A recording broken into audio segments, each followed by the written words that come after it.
हम जितने लोग सीहोर आते हैं हम उनसे एक ही बात कहते हैं कि तुम कुबेरेश्वर धाम आओ तो सबसे पहली दंडवत प्रणाम तुम्हारा दरवाजे पर होना चाहिए। सबसे पहले उसकी चौखट पर प्रणाम कर कर जाना, दंडवत कर कर जाना कि तेरे दरवाजे पर आई हूं, तेरी चौखट पर आई हूं। इसके बाद किसी दूसरे के दरवाजे पर मत जाने देना, इसी दरवाजे से मेरी झोली भर देना, फिर दूसरे दरवाजे पर ना जाओ, इस चौखट से जाओ। और हमारा कुछ ना बिगड़ेगा, तुम्हारी शान जाएगी, पकड़ लो हाथ त्रिपुरारी, नहीं तो डूब जाएगी। शिव पात्र नहीं देखे, शिव कपड़े नहीं देखे हैं, शिव तुम्हारा चेहरा नहीं देखे हैं, शिव तुम्हारा स्वरूप नहीं देखे हैं, शिव तो केवल भाव देखे, केवल भाव, केवल भाव।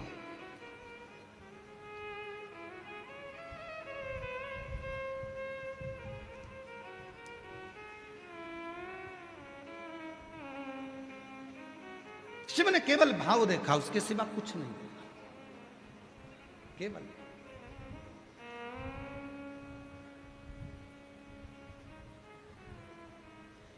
और तेरे दरबार की बाबा निराली शान देखी है। मेरे ओघड़दानी, हे मेरे महाकाल, हे मेरे विश्वनाथ, तेरे दरबार की बाबा निराली शान देखी है। तुझे देते नहीं देखा, पर झोली भरी देखी। तुझे देते कभी नहीं देखा, पर झोली भरी देखी। और कैसे मालूम पड़ता कि झोली भरी? इन पत्रों के माध्यम से। ये जो पत्र आते हैं इनके माध्यम से मालूम पड़ता है कि झोली भर दी तूने।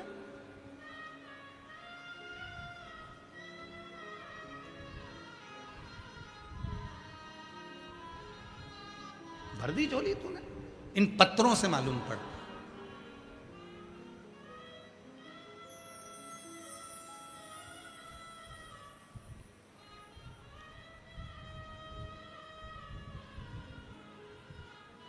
शिव कथा कर रही है, शंकर भगवान तुम्हारा पात्र नहीं देखे।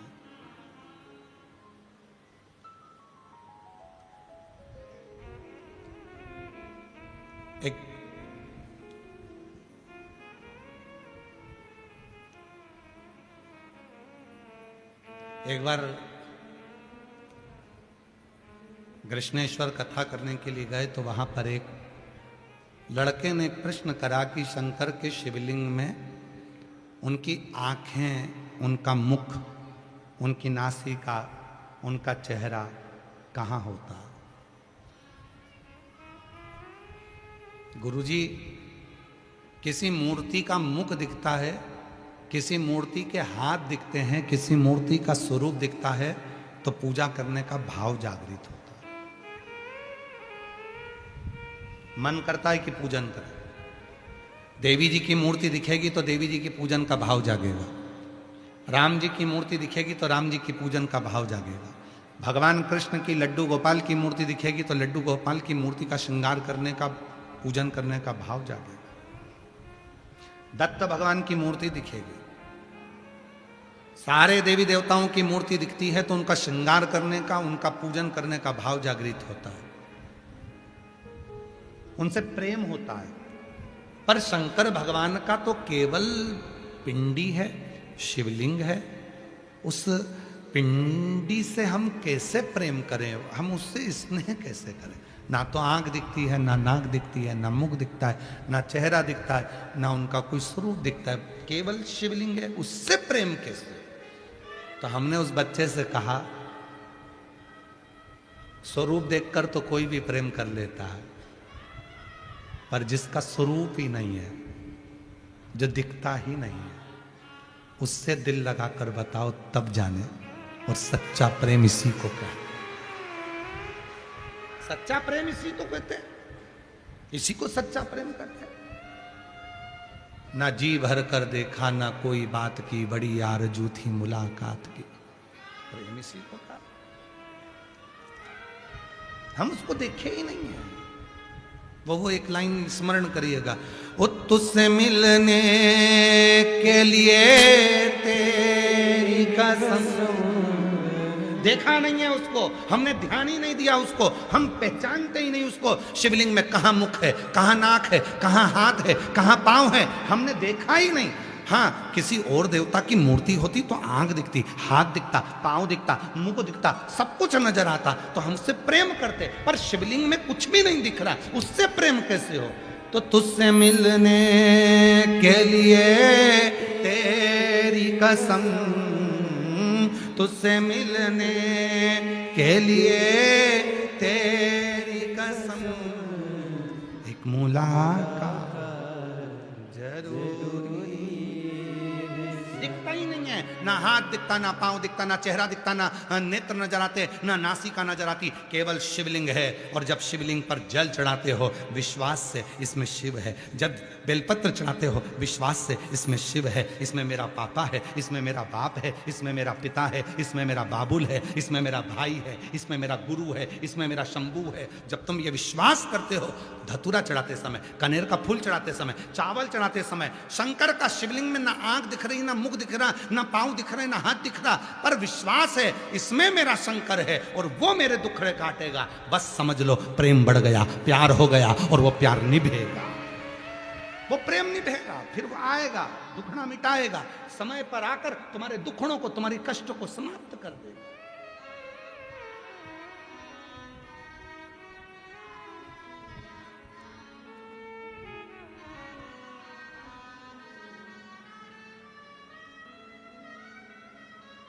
कितना देता है वो, कितना, उसके देने की कोई सीमा नहीं है। हम पत्र नहीं पढ़ पाते। कल भी एक पत्र आया था, उसमें एक माता जी ने लिखा, हम इतने सारे पत्र देते हैं, आप लोग पढ़ते नहीं हो गुरुजी। हम पत्र ही पत्र पढ़ेंगे तो जयपुर वाले कहेंगे लेटर ही पढ़ने आए हैं। आज एक काम करें कि आप लोगों का मन हो तो थोड़े से पत्र तुमको दे देते हैं, पढ़ लो, और पढ़ोगे और आपसे माइक पे हम माइक दे देंगे, आप बता देना कि इसका क्या काम हो गया। बस इतना बता देना कि नौकरी लगी, कि बच्चा हुआ, कि क्या हुआ, कि क्या हुआ। तैयार हो क्या? भेज दें थोड़े पत्र नीचे। हम नहीं पढ़ पाते, हमारे पास समय नहीं इतना, हम थोड़े बहुत पत्र जो आते हैं। पर याद रखना, पत्र भेजना तुम्हारा काम है, पढ़ना उस शिव का काम है। जितने पत्र आते हैं सब यहाँ इकट्ठे होते हैं, आखिरी दिन उसको व्यासपीठ पर रखा जाता है। आप लोगों ने दर्शन करे होंगे कभी कथा में, आखिरी दिन व्यासपीठ पर उसको पूरा लाया जाता है और बाबा को हाथ जोड़कर प्रार्थना कर कर कहा जाता है, बाबा इन सब की झोली खुशियों से भर देना, किसी नारी की गोद खाली ना रहे और किसी पुरुष की जेब खाली ना रहे, सब तुझे। पत्र तुम लिखो।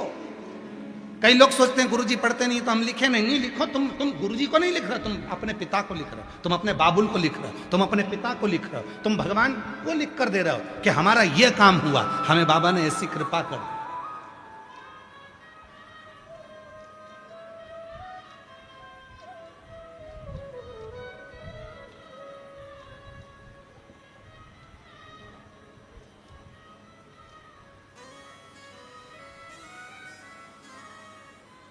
आप उससे स्नेह, उससे प्रेम, उसके प्रति जागरूक। शिव पात्र नहीं देखेगा। देखिए कितना सुंदर प्रसंग आया है भगवान देवाधिदेव महादेव की कथा में।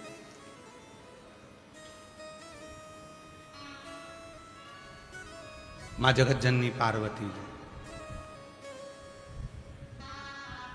तप कर रही है, पूरा शरीर उनका कोमल हो गया, चेहरा उनका काला हो गया, शरीर काला पड़ गया, दुर्बल हो गई, नाम अर्पणा हो गया। नाम पड़ गया अर्पणा। दो नाम है मेरी माता के जो बड़े फलदायी हैं। एक नाम है अर्पणा और दूसरा नाम है तिलकेश्वरी। नाम बोलो दोनों, अर्पणा और तिलकेश्वरी। शायद तिलकेश्वर महादेव का एक मंदिर तो राजस्थान में भी है, हमारे स्मरण में कहीं है वो, और पहाड़ी पर है, और उदयपुर साइड में या कहीं होना चाहिए, उसका हमको स्मरण कहीं नहीं आया। एक बार हमने उसको स्कंद पुराण के अंतर्गत उसको लिया था थोड़ा सा। तो तिलकेश्वर महादेव का एक मंदिर राजस्थान में, उसमें सीढ़ियां नहीं है, चेन पकड़कर चलना पड़ता है ऊपर पहाड़ पर। और शायद आप लोगों में से कई लोग गए भी हो सकता है। उसमें सीढ़ियां नहीं है, उसमें चेन लटकी हुई है, उस चेन को पकड़ पकड़ कर तिलकेश्वर महादेव पर दर्शन के लिए जाना पड़ता। कोई गया है आप लोगों में से? नहीं गए? ठीक है, एक राजस्थान में ही है वो मंदिर, तिलकेश्वर महादेव।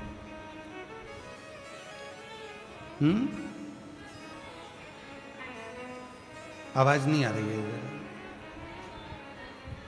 राजस्थान में ही है वो।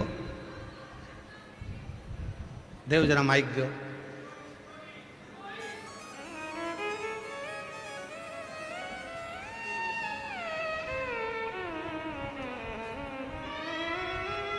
देव वो माता जी को दे दो, बता दे इसका। हाँ भाई को दे दो, फिर माता जी को दे देना, उनको मालूम होगा उसका। प्रणाम गुरुदेव जी, नमन। ये जिस मंदिर का आपने वर्णन किया, ये देवनगरी सिरोही में है। सिरोही में? अच्छा, ठीक ठीक है। प्रणाम, बहुत बहुत साधु, प्रणाम, धन्यवाद। तिलकेश्वर महादेव, तो माता जी के दो नाम का स्मरण करिएगा, एक है अर्पणा और दूसरा नाम है तिलकेश्वरी। शिव जी का एक नाम है तिलकेश्वर, जो आपने गांव का नाम बताया। एक राजस्थान में भी मंदिर है तिलकेश्वर महादेव का, वहां सीढ़ी नहीं है, चेन लटकी हुई है पहाड़ पर, तो चेन से चढ़ा जाता है। तो दो नाम आते हैं, एक अर्पणा, एक तिलकेश्वर। अर्पणा और तिलकेश्वर।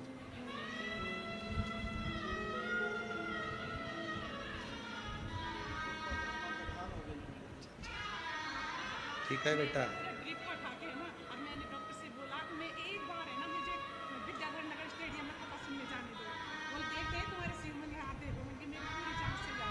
जी जी कह रही है, डॉक्टर ऑपरेशन करने के लिए बोला और कहा कि तेरे शरीर में जो गांठ है वो ठीक नहीं है चेस्ट में। ये कहने लगी, एक बार मुझे विद्याधर नगर में सीहोर वाला बाबा आया है, कथा सुन लेने दे, फिर तुम जो कहोगे मैं ऑपरेशन करा लूंगी और जो होगा देखा जाएगा। बाबा डॉक्टर कहता है हम भी देखें तुम्हारे शिव में कितना बल है। और दूसरी बार जब डॉक्टर ऑपरेशन करा और गठान में कुछ नहीं निकला, तो डॉक्टर ने भी आश्चर्य कर लिया कि ये रिपोर्ट है जो पूर्व में आई वो हट कैसे है। साधु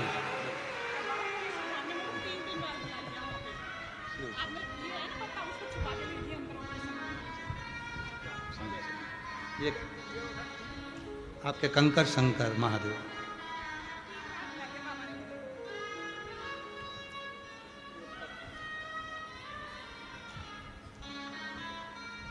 दो नाम का स्मरण अपने पास में रखिएगा। चलो सब लोग बोलेंगे, पहला नाम कौन सा है? अर्पणा। और दूसरा नाम कौन सा है? तिलकेश्वरी। दो पार्वती जी के जो दो नाम हुए हैं ये बड़े विशेष। एक अर्पणा नाम, कभी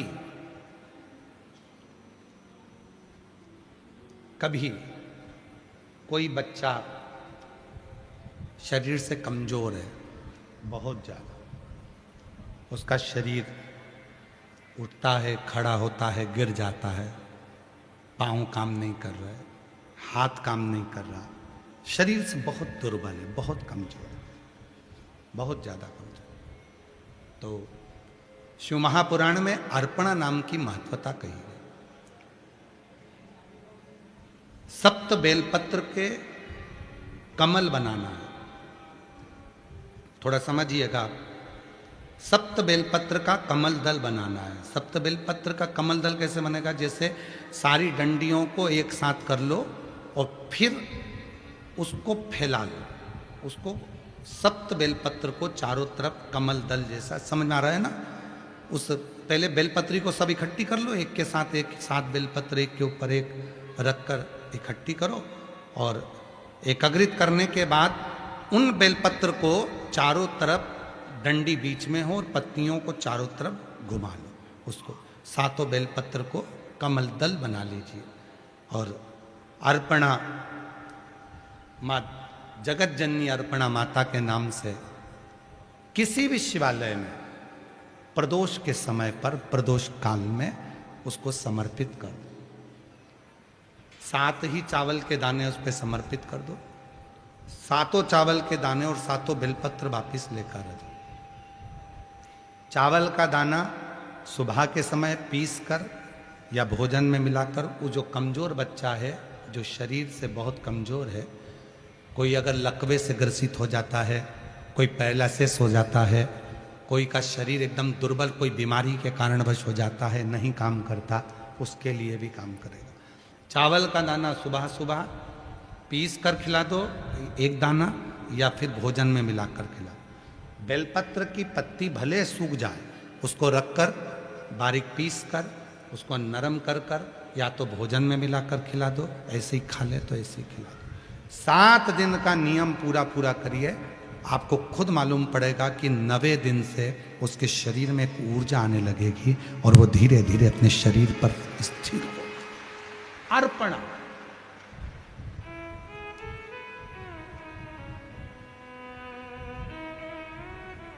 मां जगत जननी अर्पणा हो गई थी, और जब पूर्ण तरह से मां अर्पणा हो गई तब भगवान देवाधिदेव महादेव उसी जगह पर प्रकट हो जाता है।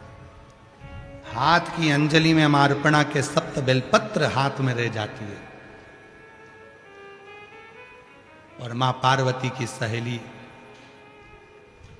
गजमुखी के पास में धान का पात्र रह जाता है। गजमुखी के पास में धान का पात्र है। पार्वती जी की सहेली थी गजमुखी। शरीर नारी का था, चेहरा हाथी का था, गजमुखी थी।